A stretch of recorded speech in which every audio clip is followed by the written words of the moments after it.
नमस्कार बच्चों। आज हम कक्षा 4 में व्याकरण के अंतर्गत वचन पढ़ेंगे। वचन क्या होते हैं और हम इसका इस्तेमाल कैसे करते हैं। सामान्यतः बोलचाल में वचन का अर्थ कथन, बात या शब्द होता है। बच्चों, यहाँ पर हम एक चित्र के माध्यम से वचन के बारे में पढ़ेंगे। रवि ने अपना जन्मदिन मनाया। उसे अनेक उपहार मिले। मेहमानों के जाने के बाद उसने अपने सारे उपहार अपनी माताजी तथा बहन के साथ बैठकर खोले। आओ देखें उसे क्या-क्या मिला। रवि के दोस्त रमेश ने उसे 4 गेंदें उपहार में दीं। रवि के मामा जी उसके लिए एक गाड़ी लेकर आए। बहन करिश्मा ने उसे पेंसिलें दी।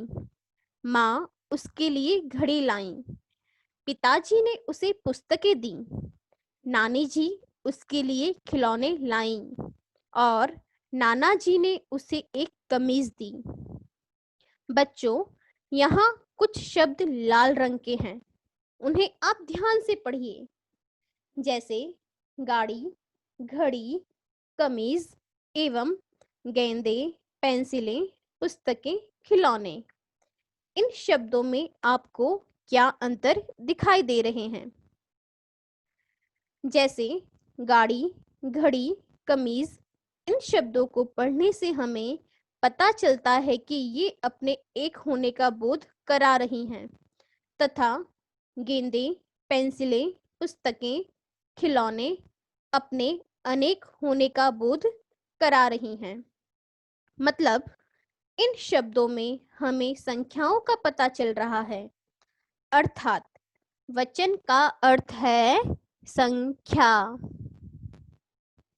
अतः कहा जा सकता है कि संज्ञा शब्द के जिस रूप से उसके एक या अनेक होने का पता चले उसे वचन कहते हैं। हिंदी में वचन मुख्य रूप से 2 प्रकार के होते हैं। पहला एक वचन, दूसरा बहुवचन। यहाँ एक वचन से संबंधित कुछ चित्र दिए गए हैं। हम उन चित्रों से संबंधित वाक्य पढ़कर एक वचन को समझेंगे। यह गुलदस्ता कितना सुंदर है। मैं केला खा रहा हूँ। यह पुस्तक तुमने कहाँ से खरीदी? यह मेरी कमीज है। अर्थात ऊपर दिए गए वाक्यों में गुलदस्ता, केला, पुस्तक तथा कमीज एक संख्या को प्रकट कर रहे हैं। ये एक वचन के उदाहरण हैं।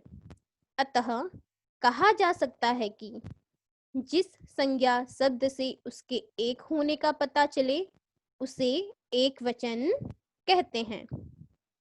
आओ बच्चों, अब हम वचन के दूसरे प्रकार के बारे में जानें। बहुवचन। यहाँ पर आपको कुछ चित्र दिखाई दे रहे हैं। इन चित्रों से कुछ वाक्य दिए गए हैं। आओ हम उन वाक्यों को पढ़ें। ये केले मेज पर रख दो। अलमारी में पुस्तकें रखी हैं। मिठाई पर मक्खियाँ बैठी हैं। मेज के साथ 4 कुर्सियाँ रखी हैं। ऊपर दिए गए वाक्यों में केले, पुस्तकें, मक्खियाँ तथा कुर्सियाँ शब्दों से उनके एक से अधिक होने का पता चलता है। ये बहुवचन के उदाहरण है। अतः कहा जा सकता है कि जिस संज्ञा शब्द से उसके एक से अधिक होने का पता चले उसे बहुवचन कहते हैं। यहाँ बच्चों, हमें कुछ विशेष बातें ध्यान में रखना आवश्यक है। जैसे हिंदी भाषा में आदर प्रकट करने के लिए एक वचन होते हुए भी बहुवचन शब्दों का प्रयोग करते हैं। जैसे मेरी माताजी बाहर गई हैं। पिताजी आप कब आए? अध्यापक जी कक्षा में आए। हम अब वचन संबंधी कुछ प्रमुख नियम समझेंगे। पहला नियम है आकारांत अर्थात आ की मात्रा से खत्म होने वाले पुल्लिंग शब्दों का वचन बदलते समय बिंदी नहीं लगाते हैं। जैसे पंखा अर्थात यह एक पुल्लिंग शब्द है और इसके अंत में आ की मात्रा लगी हुई है। मतलब जब हम पंखा एक वचन शब्द का बहुवचन बनाएंगे तो पंखे हो जाएगा। यानी आकारांत वाले शब्दों का जब हम एक वचन से बहुवचन शब्द में परिवर्तित करते हैं तब अंत में बिंदी अर्थात अनुस्वार नहीं लगाते हैं। नियम नंबर 2, इकारांत अर्थात नदी, दवाई, चाबी आदि इकारांत शब्द हैं। इकारांत यानी बड़ी ई की मात्रा, जब हम इकारांत शब्दों का वचन बदलते समय पहले इन्हें इकारांत अर्थात छोटी ई की मात्रा लगाई जाती है, फिर या जोड़ दिया जाता है। ठीक है, अब हम उदाहरण के माध्यम से समझें। नदी, नदियाँ, दवाई, दवाइयाँ, चाबी, चाबियाँ।